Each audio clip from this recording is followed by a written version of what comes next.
Okay, so our next speaker, we're very grateful to have him fly in just for our event.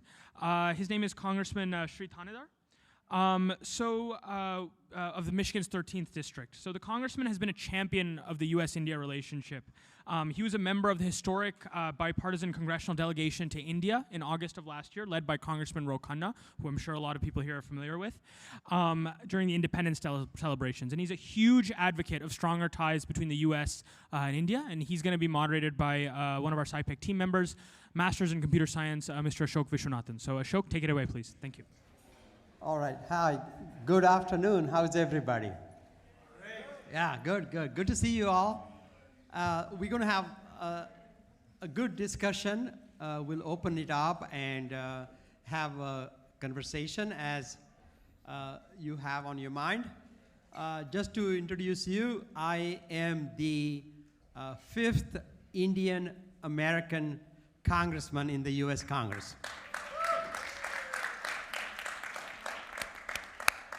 And the first U.S. congressman from the state of Michigan, and I came like a student, like some of you. It was back in 1979 when I got admission into a PhD program, chemistry, in Ohio. So I was excited, you know.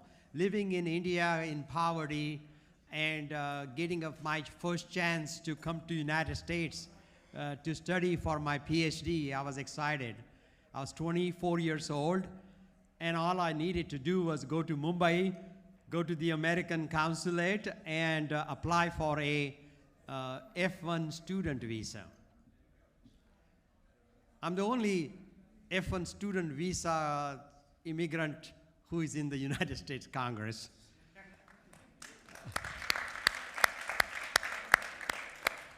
So in those days, no appointments. You have to go stand outside of the US embassy early. So the earlier you go, the more likely you can get an interview.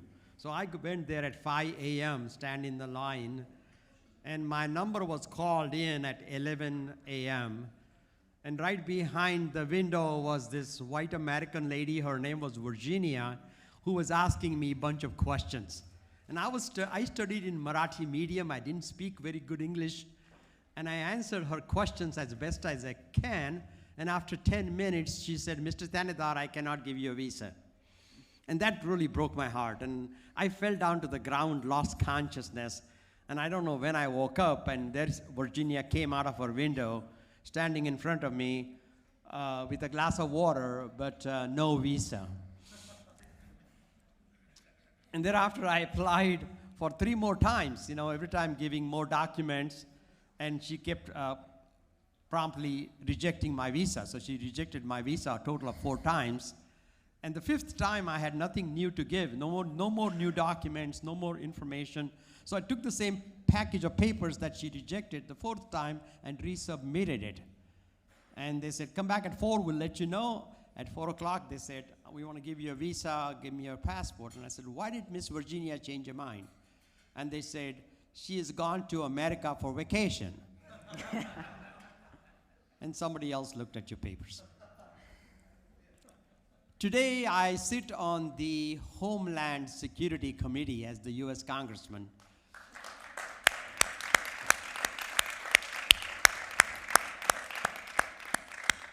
Working on, and one of the tasks my committee has is protecting America's borders and deciding who comes in and who doesn't come in. And through US Congress, I'm working a lot on our broken immigration system. As you've seen, businesses are hurting for not having enough H-1B visas. Green card holders, you know, people taking, decades to get their green cards. A lot of stress for families. We're losing talent. We are losing skilled engineers, workforce to places like Canada and Australia because our immigration system is broken. And so I've introduced several bills. One of my bill, with an advanced degree, you could get around the visa system, country quotas. I'm trying to get rid of the country quotas. And there's a lot that I'm trying to raise the number of H-1B visas so that America remains competitive. America continues to keep its edge in technology and innovation and discovery as these skilled workforce make a huge difference in America's productivity and America's GDP growth. So I'm a big proponent of fixing the broken U.S. immigration policy. I'm also in the United States Congress serve on the Small Business Committee. Now, as you know, after my PhD, I started a little business that grew to about 500 employees, 65 PhDs, and I did pharmaceutical development innovation service business that I had across America. And during that business, I got Ernst & Young awarded me Entrepreneur of the Year award for 3 times during that time. And at some point, I realized that I achieved my American dream, but I need to go help others achieve theirs, because American dream is elusive. It's not accessible to many people in America. And I having achieved mine, I thought it's my job. It's not about accumulating wealth. It's about going and giving to the community that I call home. And with that thought, I decided to run for governor of Michigan, because I thought I want to be at the highest position I could get. I did not win that election, but I didn't give up. I became a state house representative, what we call an MLA in India. And then I did a lot of work in mental health, mental illness, building mental health capacity in Michigan, putting mental health counselors in high schools, and bringing one of the biggest budget for education in the state of Michigan. And now in Congress, I'm working on a number of these issues. I'm also proud to have formed the first ever Hindu, Jain, Buddhist, and Sikh caucus in the United States Congress. So I'm an unapologetically pro-Hindu. I'm unapologetically pro-India. Strong India-U.S. relationships is what I'm working on in the United States Congress. And I'm just proud to be, as an immigrant who came with nothing to this country. The country has given me so much, and I'm so proud to be able to serve my community. My district, which is Detroit, and the Michigan's 13th district, is largely African American.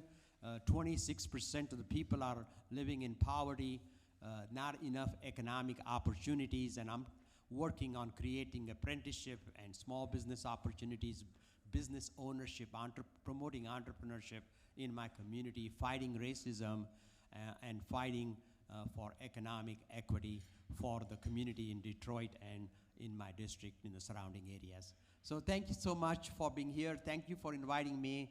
And you know, I appreciate if you have any thoughts or comments to help you know, lift up communities, underdeveloped, marginalized communities, and creating, you know, addressing the issues of wealth gap, addressing the issues of opportunity gap, and bringing equity and justice for all. Thank you.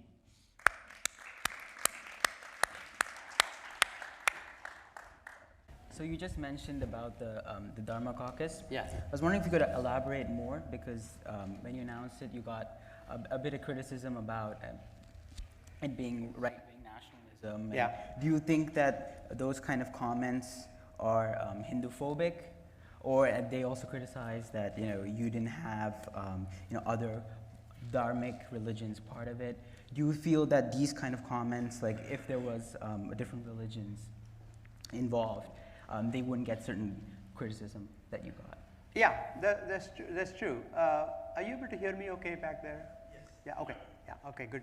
So, you know, when I was thinking about Hindu caucus, what came to my mind was we saw the SB, are you familiar with the SB 403? Yes. Yeah. That is just a beginning, I feel. It's just a starting to target Hindus, starting to target certain communities. We have seen incidences of hate Hindu phobia, Hindu hate. We have seen, destruction of Hindu temples. And these kind of incidences are happening all over. When in Seattle, a young Indian girl was killed by a trooper, he made a comment, something to the effect of her life was not worth much. So the kind of phobia, the kind of hate, bigotry that we start seeing, and we don't have an answer to that. Hindu community is being, and Indian communities are largely passive, largely, because that is how we were grown up, not to fight, not to hurt others, live peacefully. But sometimes living peacefully, being passive is seen as a sign of weakness, a sign of weakness that, and these attacks, when they happen, there is no coordination in terms of fighting those. There is no voice in the nations on a political side of it. So we have, look, some of us had issues, like I grew up in poverty and survival was an issue. Just not knowing where my next meal is going to come from, how am I going to get education, how am I going to take care of health care for my parents and my grandparents. So those are survival issues that many of us grew up. Then we came here, we became professionally successful, nicer homes, cars, our kids are doing well. And now what? Is that the end goal, is to have a good, nice economic life? But what about our obligation to the society as a whole? How are we going to protect our society, our children, our grandchildren? How are we going to create an environment that's fair for them, equitable for them? And so one of the reasons I decided to form this Hindu caucus is to have a national awareness and a fight. And when I formed this caucus, I was advised that this is religion, don't do this, because and this was not done by others before. So when I formed this caucus in the US Congress, 26 members of Congress joined my caucus. These are not just Indian Americans, one Indian American, but many other faiths joined this caucus. And now we have in the US Congress a body that will fight for, protect religious freedom, because we all need to have a right to practice or pray the God that we choose to pray or not pray at all, or love a person that we want to love, live a life the way we want to live. And we need to have that freedom, and that's the purpose of this caucus. So you mentioned about like how most Indians are very passive when they come to the U.S. and this kind of model minority thing that we have. How do we break this? Like, you were an Indian immigrant who made it big in the business world, and yet you left all that to join Congress.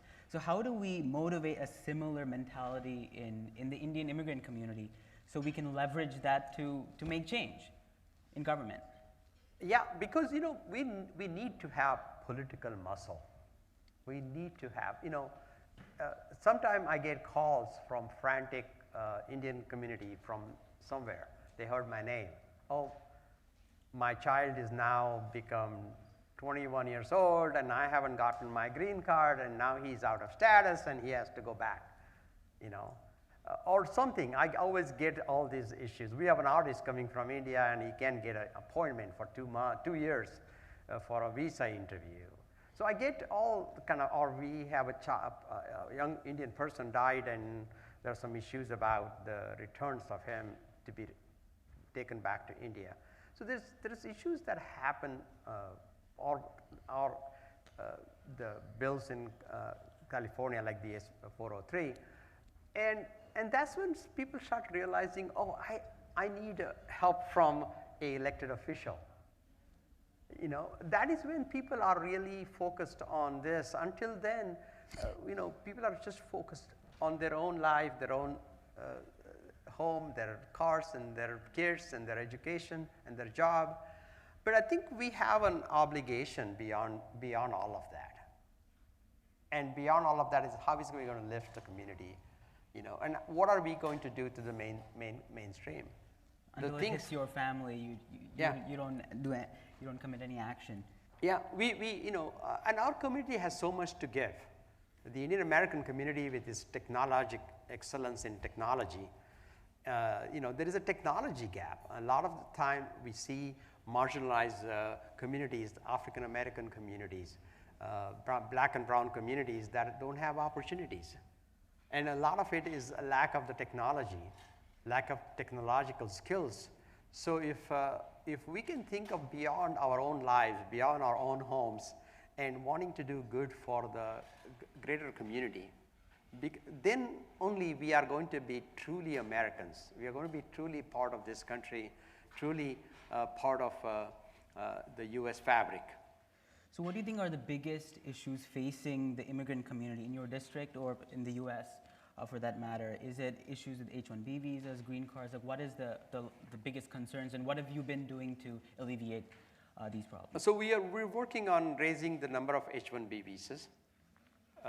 We're trying to, the country code, as I think, is the most discriminatory factor.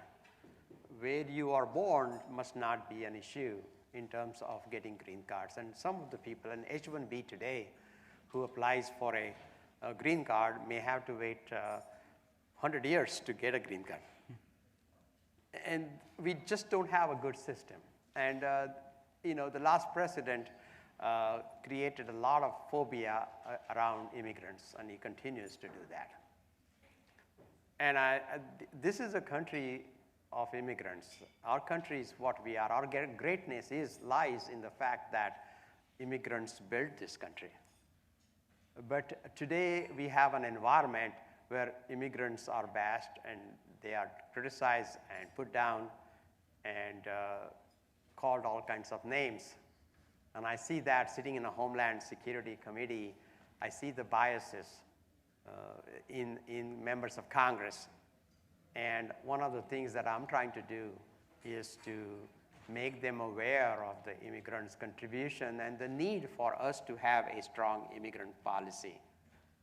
You know, a lot of my colleagues on the other side of the aisle are focused on the southern border and the migration at the southern border. But the issues here are of legal immigrants and their plight. And without the help of legal immigrants, we are not going to keep our age in innovation and technology. We are starting to lose our skilled immigrant workforce to places like Canada and Australia. About 10,000 of our H-1Bs who could not change their status have gone to Canada and Australia, and other countries are trying to get them. And this is going to be a huge loss, and I'm fighting in Congress to change those laws to create opportunities. So what would be your guidance for people, diaspora communities in the US to engage more in politics? You know, most Indians in America, they usually stay towards the STEM fields. They don't get into humanities. As a previous speaker talked about, if you don't get into humanities, you can't really have any change in government. So what would be your advice to the Indian immigrant community and the diaspora community at large? I think time has come now to say, what's our ultimate objective, what's our goal? And it has to be beyond just personal wealth. It has to be beyond your own life, your own family. But we need to really start thinking about greater good and doing things for the whole community. And government impacts every aspect of your life. Government is not necessarily the most efficient operation, but that is what we have to be able to make a change in people's lives. And every community needs to be an integral part of it, an integral part of this process. Often We try to stay away and say politics is not my thing, but without having that political muscle, we are not going to be able to achieve some of our goals. Without having that political muscle, we're not going to be able to address when our communities are attacked. We have racial attacks and we have issues about inequity and discrimination. We won't be able to fight that effectively unless and until we have a political muscle. That we need to build this political muscle, and that can only happen through active involvement in politics, active involvement in civic issues. Do you feel that the Indian community at large has been forgotten by both the right and left in recent years? Either religious discrimination, etc., because we see other migrant communities are quite well represented. But it seems that the Indian community, even though they are quite large in the US, are mostly forgotten by both parties. Well, because we need to stay active. We need to stay active. We have today some prominent members. We have Vice President Kamala Harris of Indian origin, right? And we have several other prominent people in the politics. But Indian Americans continue to need to stay focused, stay involved, and not be ignored, forgotten, or left aside. So what advice do you have for students aspiring to contribute to the Indian growth story or strengthen the US-India relationship? Well, just stay involved. Just stay involved in politics. I think this is a great event. I want to thank Asha ji and for supporting and helping events like this happen. And we need to continue to bring awareness for all of us. Ajay ji, thank you for your involvement. And we just need to continue to stay involved in politics, and continue to be active. Be active, let our voices be heard, and not let either party take us for granted or worst, ignore us. So as an immigrant, and you navigated through the US systems and created many, many businesses, what advice do you have for students who want to become entrepreneurs and start, especially in this area, startups, how to navigate the American system writ large? Well, entrepreneurship is a great, it's very rewarding. You're making you're the change agents. You're making a big difference in your life as well as other people's lives. And I have taken upon myself to promote entrepreneurship across America through my small business committees. We have now made possible to get startup loans, seed capital, SBA programs. I'm eliminating red tape in SBA, so small business administrations programs can be accessed by people to start their own businesses. Particularly, I'm bringing small business services to marginalized communities like Detroit.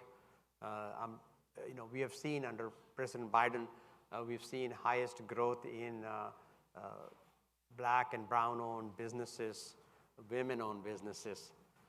So I think it's very critical for us to be able to bridge that economic gap by promoting entrepreneurship and creating entrepreneurial opportunities. And one of the things that one of my bill is to put entrepreneurial education in high schools. We need to bring entrepreneurship into our high schools, middle schools, where people need to think owning a business as a viable career option. And once we install that in our young people, we would do better. Yeah, this comes to the point like where, especially with Indians, you either become an engineer or doctor, so on. This could change that mentality in the immigrant community. Yeah, not entrepreneurship, and also politics is a career that our young people must take on. And through our civic involvement, we're going to make the change.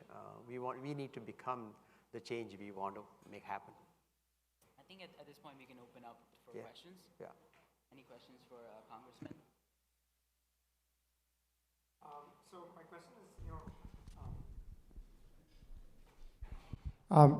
hello.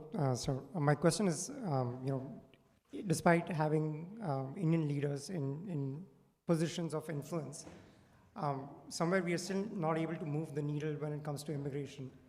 And you said, growing the political muscle. So, is it a lack of unity in our diaspora, and how do we fix it?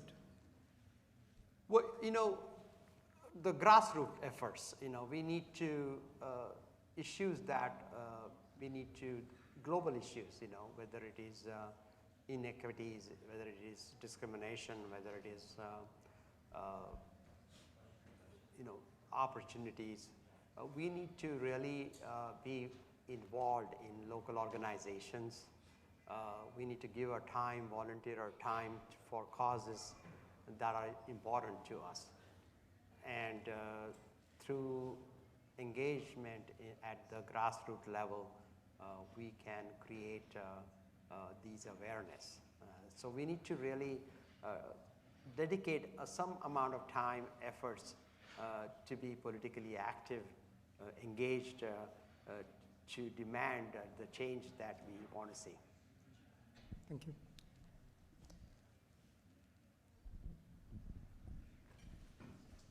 I want to thank Congressman Shri Thanedar. He's doing a great work in supporting the immigration and bringing the bills, recent bills which you brought is there. And I think, his friend Raja Krishnamurthy, they're doing together great work as well. I just want to add that to your question, I'm on President's Advisory Commission for Asian American. We have submitted almost 7 recommendations to the President. One is that when termination of H-1B people take place, there was only 60-day grace period. We have requested it to extend it to 180 days. Then the second one, which we have submitted, I've gotten it done, H-1B visa stamping in US is happening now. You don't have to go back to India for H-1B visa stamping. The third one is asking for EAD when I-140 is applied, not have to wait till 15 years for 485. And then the other one which we got done was student visa appointment can be taken 1 year ahead of your start date of the college. So a lot of things which Congressman will also share, that USCIS takes a lot of time to make this change, and the rule making even in this process takes almost 2 years to do that. So the government moves at much slower pace, but leaders like Congressman Shri Thanedar and others are pushing really hard for these things. But since we are not getting a full comprehensive reform, we are also looking for things which we can get done through administrative, which does not need full congressional approval. So these are some of the things which I mentioned, can be done through administrative changes, doesn't need congressional approval. Thank you. Thank you. David Bayer of Cato Institute calls this H-1B to green card backlog as nation-based discrimination. Only India, not anybody else. And Indian H-1B workers create jobs. One person creates 2 to 4 jobs in STEM field. They get the most patents. They contribute to Social Security and Medicare, but 50% of them will die before they get any benefit.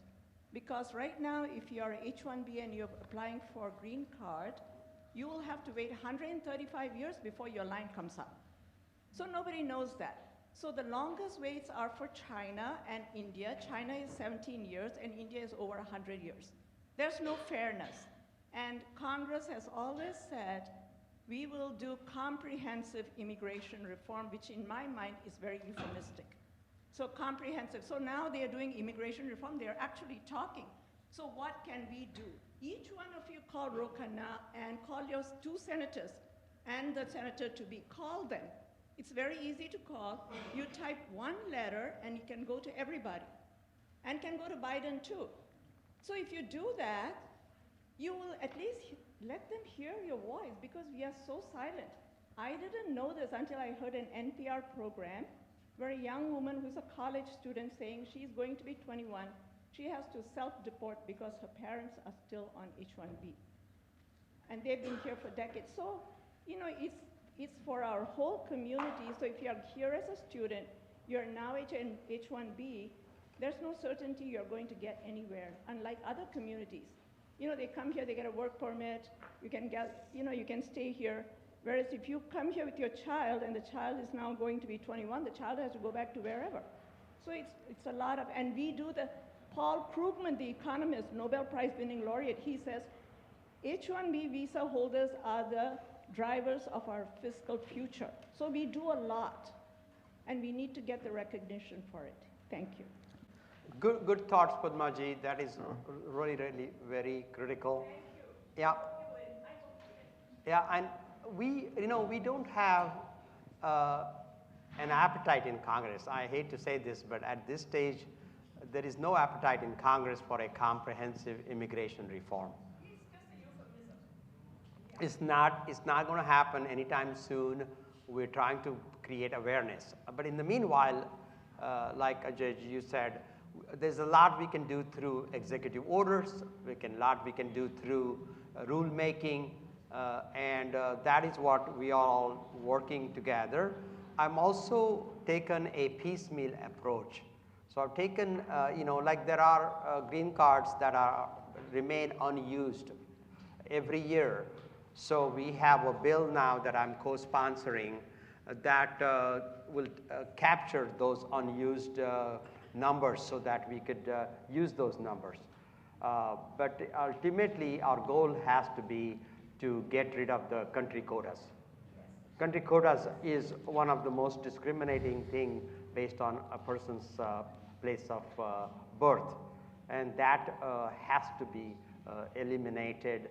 But we're taking small steps now, either going to USIS and advocating for small rule-making, small changes that will impact hundreds and thousands of people's lives and positively impact businesses and innovation and growth. We also have a bill now that allows highly skilled people that don't have to go through the green card line. They can get their green cards maybe in a year or two.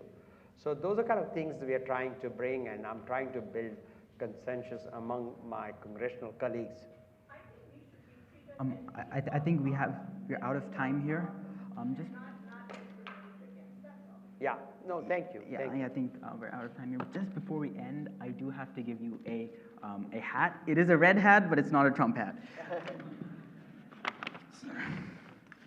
So if you could wear this, yeah. And you can take a picture? Yes.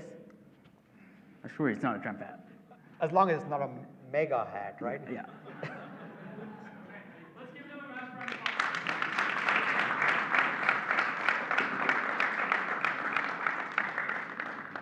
Thank you so much.